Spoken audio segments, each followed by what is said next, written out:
apa sih kampanye, kemudian apa sih gunanya kampanye untuk masyarakat. Pasti Kardusnya pada saat didistribusikan itu diamankan, pastikan di luarnya ada plastik. Di ada dalamnya plastik gitu ya Pak. Jadi dibungkus pakai plastik gitu dulu ya Pak. Kedewasaan berpikir kita teman pemilih, kedewasaan kita juga dalam memilih, kedewasaan kita dalam tidak menyebarkan hoax dan tidak mudah terpancing oleh hoax.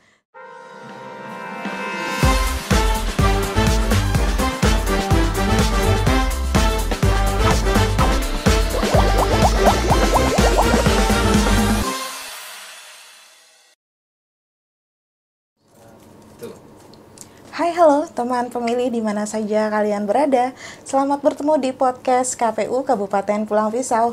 Apa kabarnya hari ini? Semoga semua dalam keadaan sehat walafiat ya.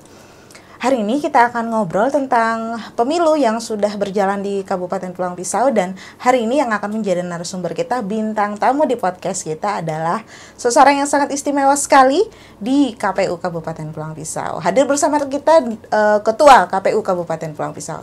Selamat datang Pak Robi Hudin. Siap. Apa kabar Pak? Alhamdulillah baik. Puji syukur, sehat ya Pak ya? Sehat. Semangat Pak? Semangat. Semangat. Oke teman pemilih, sebelum kita akan ngobrol lebih jauh, kita akan cerita-cerita dulu dengan Pak Robi terkait dengan rutinitas sebagai Ketua KPU Kabupaten Pulang Pisau. Beliau ini pengalamannya sih sebenarnya sudah malang melintang di dunia penyelenggaraan ya Pak. Siap. Kira-kira sekitar 10 tahun lah ya Pak. Iya, sebagai pengawas. Sebagai pengawas ya Pak ya. Gimana Pak bedanya rasanya jadi Ketua KPU dari sebelumnya penyelenggara juga tapi tupoksinya pengawasan? Siap. Sebenarnya kalau rasa-rasanya sama ya, hanya beban kerja yang berbeda memang. Kalau di pengawasan kan kita lebih pada melihat orang melakukan kegiatan. Ketika kita menjadi penyelenggara, khususnya KPU penyelenggara teknis, maka kita menjadi orang yang diawasi. Tentu yang namanya diawasi ini pasti tidak enak ya kan, takut salah, takut macam-macam. Namun kita semua harus tetap terus melaksanakan seluruh apapun yang harus kita laksanakan dengan baik. Tapi happy ya Pak? Siap, happy, harus happy. Harus happy ya Pak? Harus happy. Oke deh. Begini Pak Robi, ini kan kurang lebih 3 bulan ya Pak? Udah berapa bulan Pak dilantik, sejak dilantik? 24 September. September, November, Desember, November 1. Baru 2 bulan. Hampir 2 bulan ya Iya, Pak? baru 2 Oke, 2 bulan yang lalu kita Bapak dilantik di KPU Kabupaten Pulang Pisau bersama dengan 4 komisioner lainnya untuk masa jabatan 2023-2028. Insya Allah mudah-mudahan. Masuknya di tengah-tengah tahapan nih Pak ya? Siap. Mungkin hampir mendekati akhir ya. Mendekati akhir. Bagaimana Pak rasanya? Karena ada beberapa yang harus disesuaikan. Bagaimana apa yang diupayakan begitu untuk supaya langsung tune in begitu? Iya, yang pasti bahasanya karena masuk di mendekati akhir tahapan, tentu kita tidak belajar lagi, tapi kita berlari mengikuti, menyesuaikan dengan ritme-ritme yang sudah dilakukan oleh kawan-kawan. Tentu ini perlu pemahaman, perlu langkah yang cepat untuk menyesuaikan dengan lingkungan kerja kita yang baru. Namun kami yakin bahwa KPU RI tentu memberikan amanat dengan kami itu bukan karena sesuatu dan lain hal, tapi karena KPU RI yakin bahwa kami ini bisa mengemban amanat yang diamanatkan kepada kami. Asik, adem banget ya kalau dengar Pak Robi ini memberikan serasa dengar ceramah begitu saya.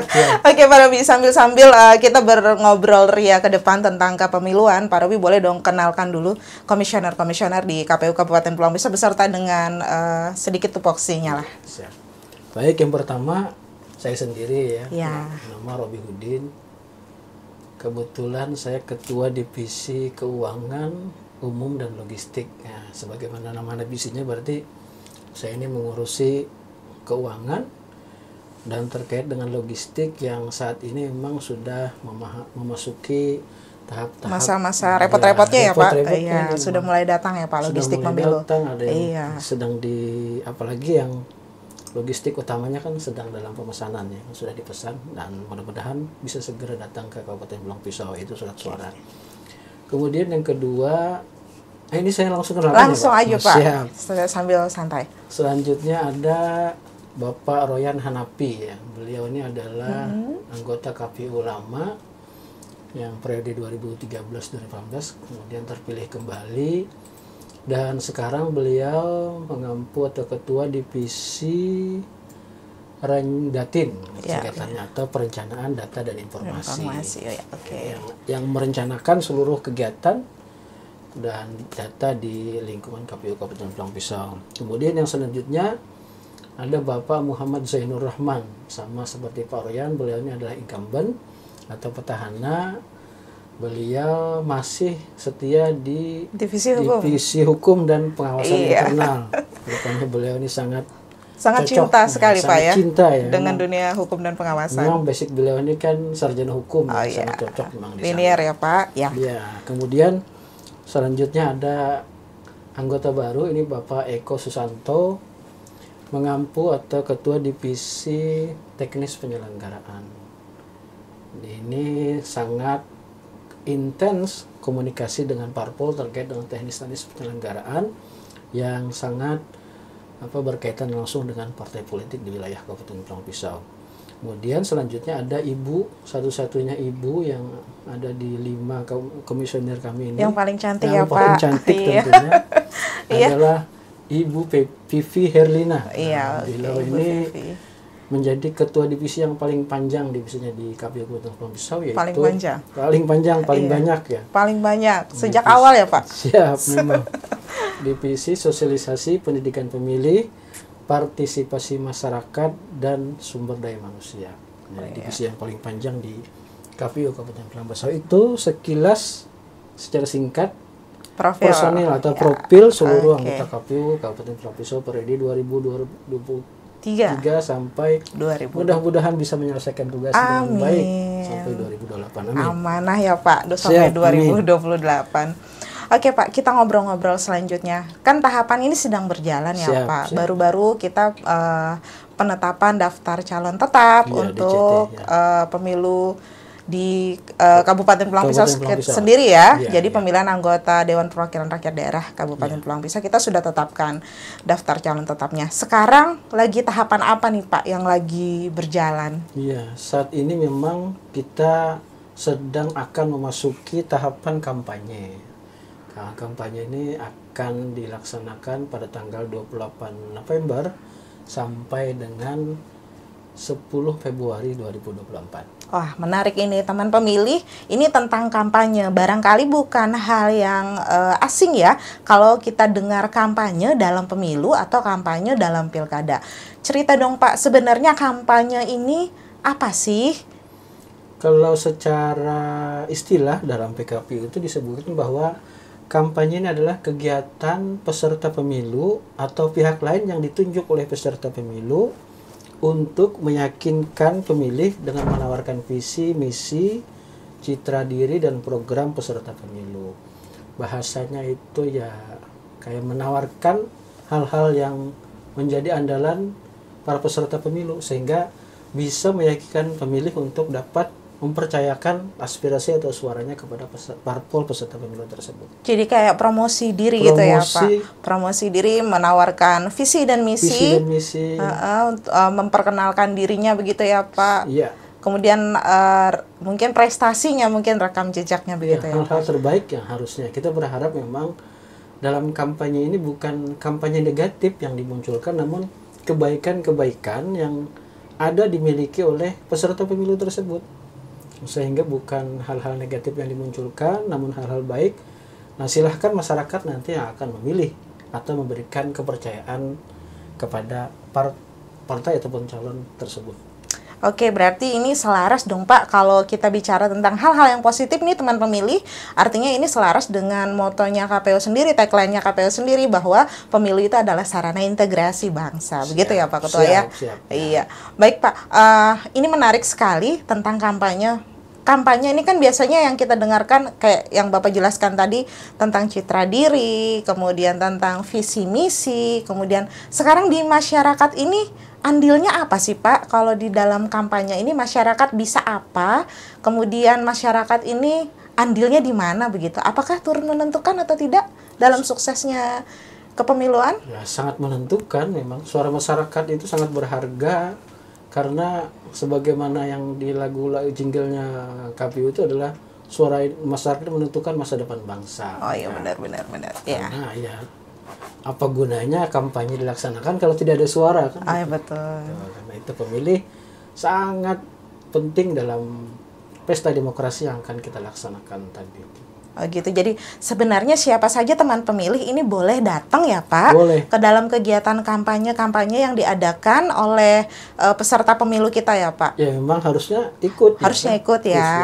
Oke, berarti sebenarnya teman pemilih semuanya nanti kalau misalkan ada kampanye begitu ya Pak, entah itu dalam pertemuan yang terbuka atau dalam kegiatan komunikasi-komunikasi lainnya, mungkin dalam bentuk apa saja begitu ya Pak kegiatan kampanyenya, tentunya harus datang untuk menyimak ya Pak. Iya, harus ya. Supaya kita tidak salah memilih ini teman pemilih gitu ya Pak. Iya, harusnya memang begitu ya kan. Berarti ini penting sekali Pak ya untuk masyarakat sebenarnya. Iya, sangat penting sih sebenarnya. Memang seharusnya memang masyarakat ketika ada hal-hal yang terkait dengan kampanye ya tidak abai ya kan, mengikuti apa sih yang disampaikan. Jadi tahu info-info penting yang akan memberikan masukan begitu kepada kita teman pemilih untuk nantinya bisa menentukan pilihan kita pada 14 Februari 2023. 2024. Oh, 2024 iya. Artinya bapaknya masih memang benar-benar tune in ini teman-teman.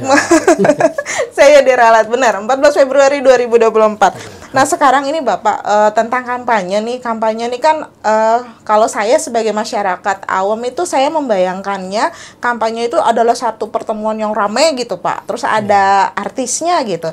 Sekarang apa saja sih Pak sebenarnya kampanye ini, apa hanya begitu saja kah di era teknologi yang begini atau bagaimana metodenya Pak? Ada beberapa metode kampanye yang ada dalam PKPU yang dapat dilakukan oleh partai politik ya.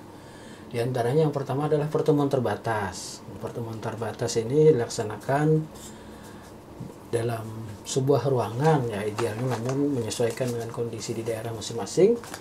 Dan selanjutnya ada kampanye pertemuan tatap muka.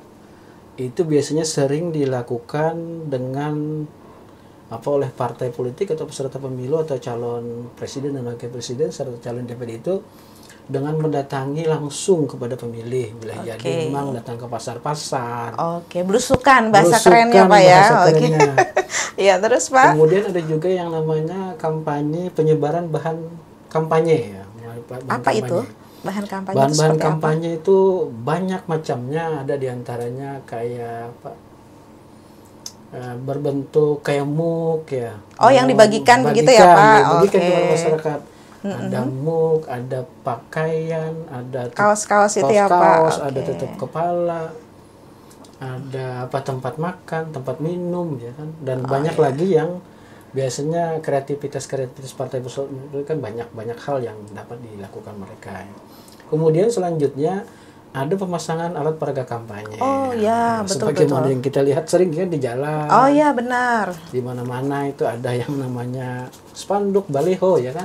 Iya. Dan KPU alhamdulillah sudah menetapkan lokasi pemasangan alat peraga kampanye yang menjadi tempat yang sudah ditetapkan, dan partai politik dapat memasang APK yang mereka punyai di lokasi lagi yang sudah ditetapkan. Jadi di dalam nih asik nih kita masuk lagi nih dalam lokasi alat peraga kampanye. Berarti semua yang lokasi yang sudah ditetapkan melalui SK KPU ya Pak, itu boleh untuk semua peserta pemilu ya Pak? Boleh untuk semua, mau presiden wakil presiden, mau calon DPRD atau DPR RI ya, calon DPRD provinsi, calon DPD dan calon kabupaten. Pokoknya untuk semua peserta pemilu.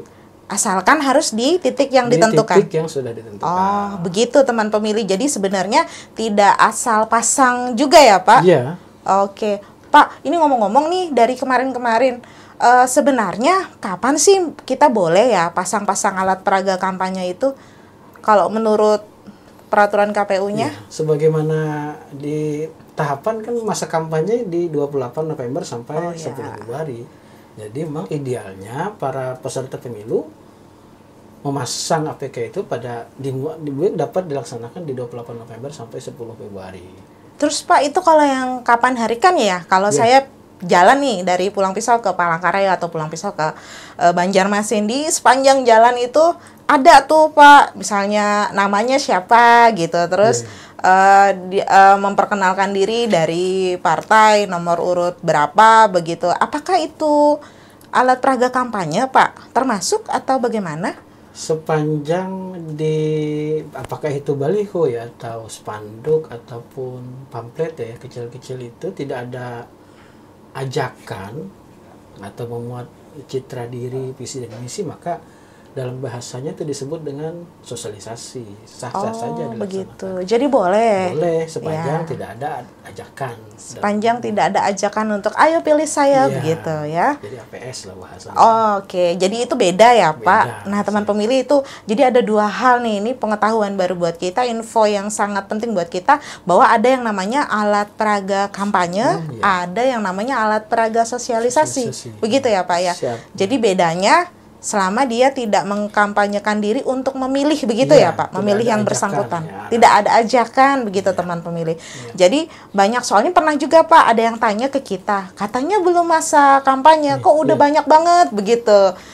Gambar-gambar begitu kan, seperti yang mensosialisasikan sih sebenarnya ya Pak ya. Jadi itu APS namanya Pak ya. APS. Memang pemilu kita di 2024 ini agak berbeda dengan pemilu di 2019. Nah, apa tuh bedanya Pak? Penting ini. Salah satu diantaranya adalah masa kampanye yang sangat jauh berbeda ya. Kalau di pemilu 2019 itu hampir 6 bulan lebih. 6 bulan. Kalau sekarang ini kan hanya 2 bulan setengah atau 75 hari ya. Sehingga kesempatan para peserta pemilu untuk mengenalkan dirinya tentu sangat terbatas kalau hanya mengandalkan di masa kampanye. Baik begitu. Jadi makanya itu tadi ada yang namanya alat peraga sosialisasi.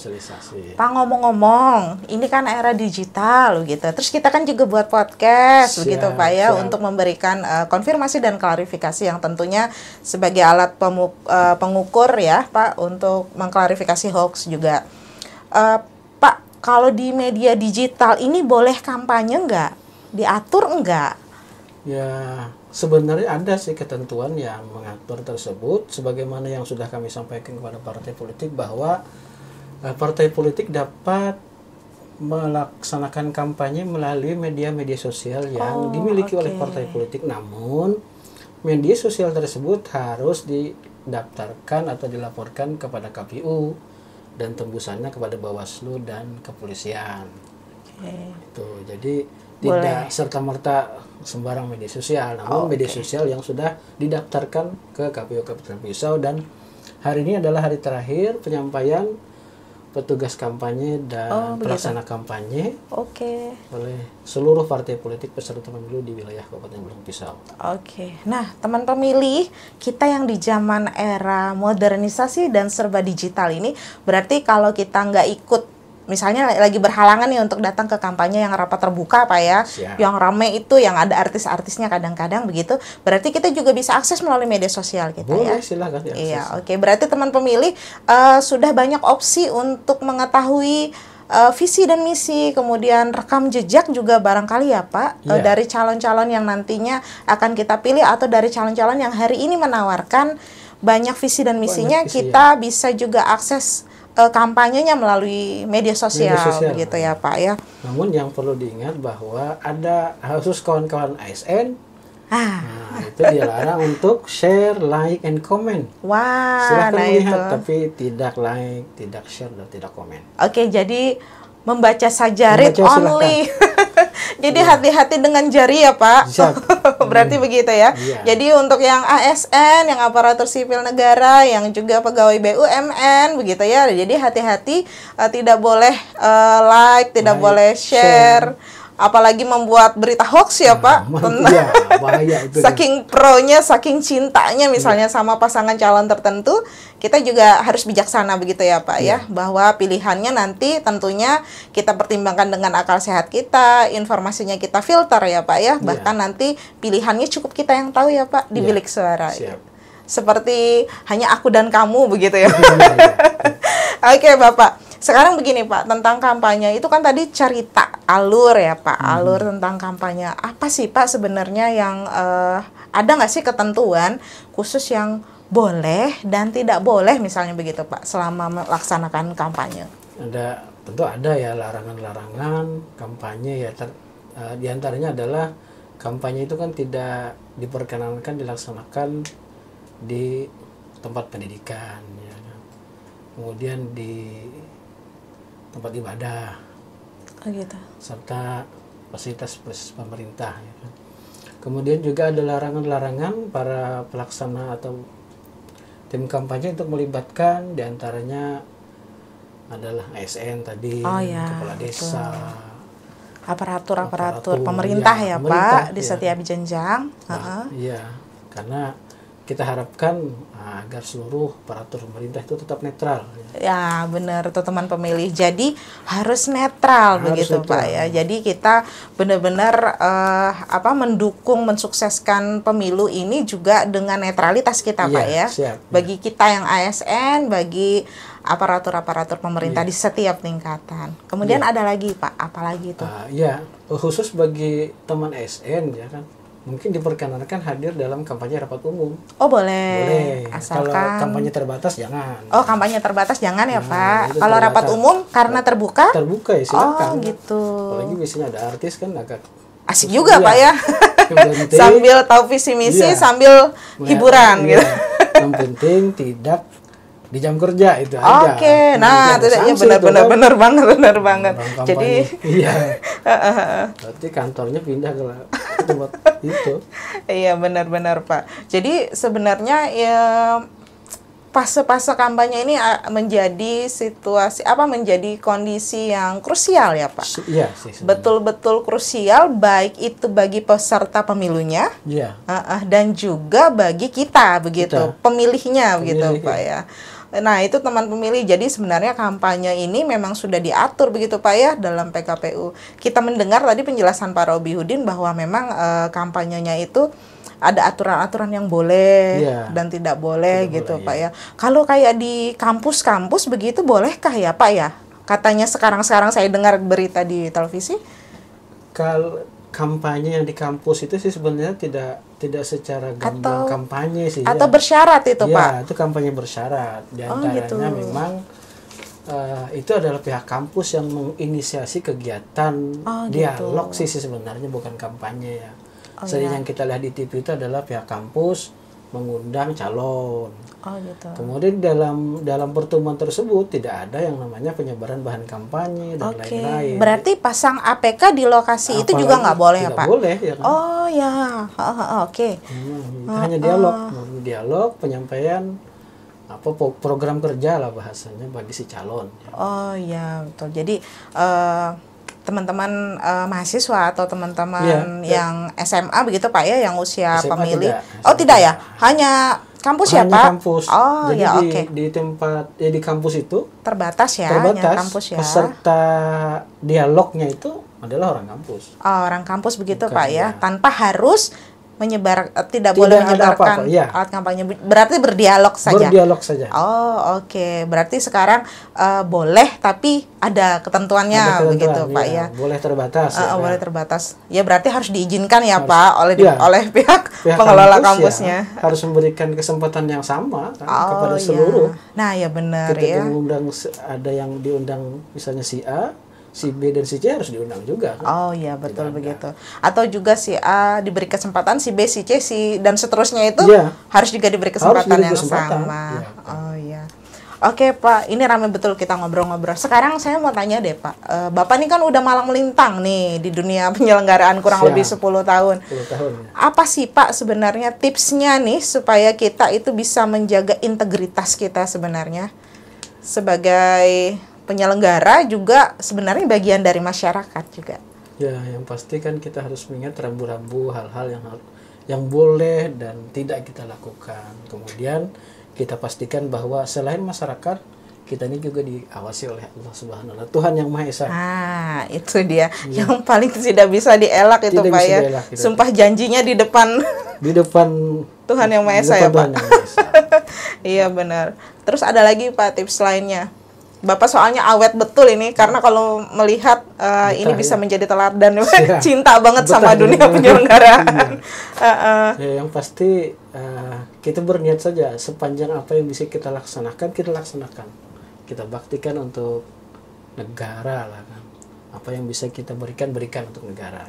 Nah itu pelajarannya teman pemilih, berarti sesuatu yang datang dari motivasi yang baik bisa menghasilkan kinerja yang baik atau buah yang baik juga gitu Pak ya. Siap. Wah keren nih Pak Robi nih, sudah adem gitu kan ya, ngomongnya pelan gitu kan ya. Tapi Ketua KPU Kabupaten Pulang Pisau loh teman-teman pemilih.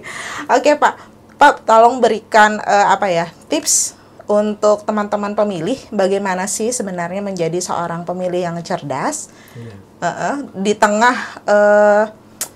teknologi yang begitu luar biasa ini, memberikan berita-berita atau informasi-informasi yang kadang-kadang sulit kita filter begitu. Jadi kan kadang kalau kita buka Android aja gitu kan, ada berita si anu, terus kita kadang-kadang bingung ini yang mana sih yang sebenarnya yang harus kita konfirmasi kebenarannya begitu kan Pak. Bagaimana nih Pak tips untuk menjadi pemilih cerdas di era modernisasi seperti sekarang ini? Iya, yang pertama saring atau filter hal-hal yang kita temukan di media-media sosial yang ada dalam Android kita. Jangan langsung kita share ya kan, kita saring dulu, kita filter dulu, kita pastikan kebenaran data ataupun informasi yang disampaikan. Nah, kalau memang ingin diteruskan ya silahkan, sepanjang memang tidak melanggar ketentuan-ketentuan. Nah itu filterisasi itu sangat penting ya, karena di zaman dunia digitalisasi ini tentu berita-berita apapun bisa masuk ya dengan mudah. Nah karena itu perlunya kita menfilter, menyaring, kapan perlu kita memastikan ke sumber data utamanya sehingga pesan yang disampaikan tidak berkurang apalagi tidak lebih. Oke, berarti kita juga boleh nih teman-teman pemilih memaksimalkan media-media yang dimiliki oleh KPU ya Pak. Siap. Secara khusus misalnya KPU Kabupaten Pulang Pisau boleh akses webnya ya Pak ya. Apalagi itu bagus ya, boleh akses webnya, boleh akses media sosialnya untuk mengklarifikasi dan mengkonfirmasi berita-berita yang hoax begitu ya Pak. Mana yang benar ya begitu kan Pak. Berarti kita media kita juga siap Pak ya untuk menyampaikan informasi-informasi kepemiluan. Punya banyak media punya banyak media juga ya Pak ya. Oke, selanjutnya Pak, bagaimana sih sebenarnya untuk teman-teman pemilih ini supaya dia selain dia juga cerdas, dia itu tidak apatis begitu Pak. Misalnya untuk datang ke TPS, kadang kan kita berpikir ke TPS tuh sebentar ya untuk memberikan suara, kemudian suaranya menentukan nasib bangsa nih katanya kan, begitu. Gimana sih Pak? Kadang-kadang kan ada rasa males gitu, kadang-kadang apatis. Saya pilih dia, tapi ternyata gimana gitu mengecewakan misalnya. Gimana sih Pak untuk menghilangkan rasa-rasa apatis seperti itu? Yang pasti dalam rangka kita untuk mencoba memperbaiki ya apa yang kita anggap harus kita perbaiki, ya kita gunakan hak pilih kita. Ketika orang yang kita percayakan itu tidak sesuai harapan, itu bukan tanggung jawab kita kan. Kita hanya memastikan kita bisa mengambil peran untuk menggunakan hak pilih itu adalah bagian daripada kita untuk memperbaiki hal-hal yang harus kita perbaiki. Oh gitu ya Pak. Jadi kalau misalnya yang salah ini si calonnya, si peserta pemilunya, bukan tanggung jawab kita dong Pak. Gitu ya. Yang pasti kita sebagai pemilih sudah melakukan aksi, gitu ya Pak ya. Semangat gembira gitu. Semangat gembira karena pesta demokrasi. Ini dia teman pemilih. Jadi harus semangat gembira untuk hadir 14 Februari 2024 ke TPS di mana teman pemilih semua terdaftar. Gitu ya Pak ya. Harus gitu. Harus begitu. Oke, ini pesan moralnya banyak sekali kawan-kawan dari podcast kita hari ini, bahwa memang kegiatan-kegiatan yang sedang berjalan tentunya KPU Kabupaten Pulang Pisau beserta seluruh jajaran sedang sibuk-sibuknya juga ya Pak ya untuk mempersiapkan jalannya tahapan-tahapan. Saya dengar juga logistik ya Pak. Logistik sudah. Ya. Apa aja nih Pak sih logistik yang sekarang? Yang sudah ada di gudang KPU yang pertama adalah bilik suara, kemudian ada segel, baik itu segel kertas maupun segel plastik, ada tinta, kemudian juga yang baru datang kemarin adalah kotak suara. Kemudian juga yang sudah ada di gudang itu alat coblos. Begitu. Kotak suara ya Pak ya? Kotak suara. Ini ngobrol-ngobrol nih soal kotak suara. Kita sering kali dengar nih, KPU sekarang kotak suaranya apa ini gitu kan? Iya. Kardus katanya Pak. Iya, iya. Itu kardus yang seperti apa? Bener aman gak sih Pak? Aman lah itu. Aman ya. Iya, memang duplek bahasanya itu, bukan kardus ya. Karton duplek ya kan. Karton duplek. Anti air, tidak tembus air, misalnya tahan di air. Ya. Tahan di air ya Pak. Ya. Jadi kalau misalnya siapa tahu nih kan ntar di TPS agak gerimis-gerimis Iya. begitu atau hujan begitu berangin, berarti kotak suara tetap aman ya Pak, aman, meskipun kena rembesan air misalnya Iya. begitu ya. Ya, bahkan di salah satu kabupaten kawan ada yang mencoba duduk ya. Oh gitu. Kawan itu beratnya lumayan lah. Berapa Pak? Hampir 100 ya. Wow. 100 kilo. Wow. Ternyata kuat ya. Wah keren Mampu itu. nahan beban beliau itu tuh. Oh iya, kayak pipa PVC itu Pak. Siap. Jadi kalau saya pernah lihat iklan nih, zaman saya masih unyu-unyu dulu, saya lihat iklan pipa PVC itu kalau diinjak sama gajah gitu Pak, dia tetap nggak penyok gitu. Iya. Oh berarti itu kotak suaranya kuat ya Kuat, Pak. ya. Nah ini Memenuhi teman standar. pemilih itu ya, terklarifikasi, terkonfirmasi bahwa kotak suara yang katanya kardus itu Pak ya, Iya. kardus bukan sembarang kardus. Bukan sembarang kardus, Iya. Kardusnya udah mampu menahan berat 100 kg 100 ya kilogram, Pak. iya. Tidak bergeser Pak ya. Tidak. Ya, aman. Oke, udah mampu menahan beban yang berat, kemudian tahan dengan cuaca hujan ya Pak. Hujan, ya. Berarti kalau hujan tahan, panas tahan dong ya Pasti, Pak. ya, Berarti ya. benar-benar aman gitu ya Pak. Karena kita menyadari bahwa di daerah-daerah geografis kita ini kan ada yang sungai begitu Iya. kan Pak ya, ada yang ini siapa tahu nanti dalam perjalanannya ya barangkali menyeberangkan ini misalnya banjir gitu kan Pak, Iya. siapa tahu tersentuh air. Itu ada Iya. pengamannya Pak? Pasti lah Kardusnya itu pada kan. saat didistribusikan itu? Diamankan, pastikan di luarnya ada plastik. Di Oh, ada dalamnya plastik gitu ya Pak. Jadi dibungkus pakai plastik gitu dulu ya Dibungkus Pak. plastik lagi, Oke. Nanti baru boleh dibukanya pada saat hari H. Nah, iya. Oh iya, oke deh. Nah baik, ngobrolnya cukup panjang lebar. Ada banyak tahapan yang hari ini dilaksanakan oleh KPU Kabupaten Pulang Pisau.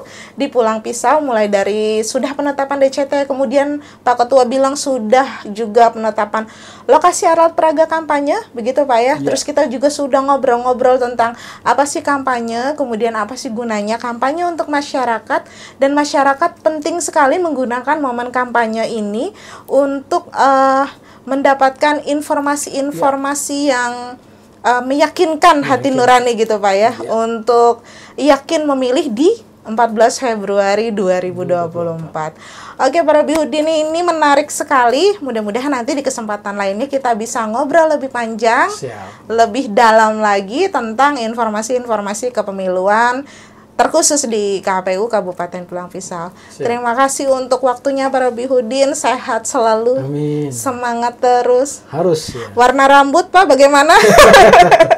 Memang semakin berubah. Semakin dewasa warna Semakin rambut ya dewasa, Pak? iya.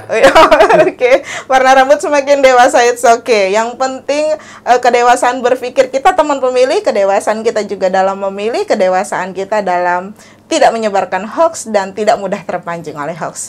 Terima kasih untuk semua teman pemilih. Semoga informasi yang bisa kami sajikan hari ini bisa menjadi informasi yang memberikan masukan dan nilai tambah untuk seluruh teman pemilih yang ada di mana saja. Sampai bertemu dalam podcast kami selanjutnya. Sehat selalu, salam sehat dan salam cerdas. Pemilu sebagai sarana integrasi bangsa.